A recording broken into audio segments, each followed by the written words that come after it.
Hi bro, మీరు elections కదా, ఓటేస్తున్నారు మరి? లేదు బ్రో, నాకు మే 10 నుంచి మిడ్ ఎగ్జామ్స్ ఉన్నాయి, చదువుకోవాలి బ్రో.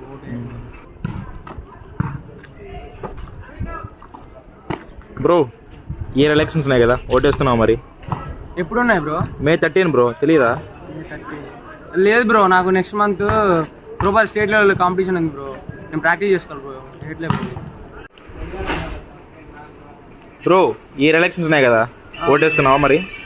ఎలక్షన్స్ ఏముంది బ్రో, వస్తూనే ఉంటాయి. మూవీస్ బ్రో, మూవీస్, సినిమాలు చూడాలి, హీరోలు చూడాలి, అమ్మాయిలు చూడాలి. అన్నా నమస్తే, అక్క నమస్తే. మనదంతా ఒకటే కులం, అయితే అధికారంలోకి మన కులం నుంచి ఒకరు రావాలి, అంతేకాని వేరే కులం నుంచి వేరొకరు రానియకూడదు. మన కులం గెలవాలి, మన కులం అభివృద్ధి చెందాలి, మన కుల ప్రతిష్ట కాపాడాలి.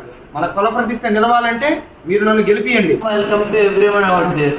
అందరికీ విద్య అవసరం కాబట్టి అందరికీ ఉచిత విద్య కలిగిస్తాను, బాలికల విద్యను ప్రోత్సహిస్తాను.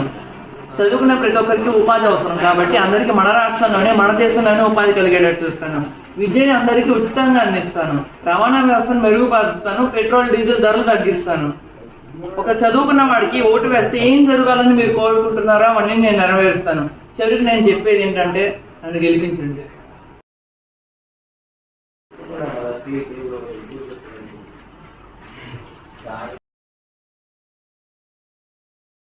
కావాలి కావాలి మాకు జాబులు కావాలి, కావాలి కావాలి కావాలి కావాలి మాకు జాబులు కావాలి, కావాలి కావాలి. మీరు ఎంతగా ప్రొటెస్ట్ చేస్తున్నారు కదా, మరి మీ ఓటు హక్కును వినియోగించుకున్నారా?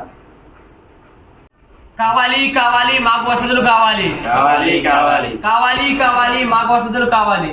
వసతులు కావాలని అడుగుతున్నారు, మరి వసతుల కోసం మీకు ఎవరికి ఓటు? పాలనా వ్యవస్థను ఎన్నుకునే ప్రక్రియలో పాల్గొనని వాడికి ప్రశ్నించే హక్కు లేదు.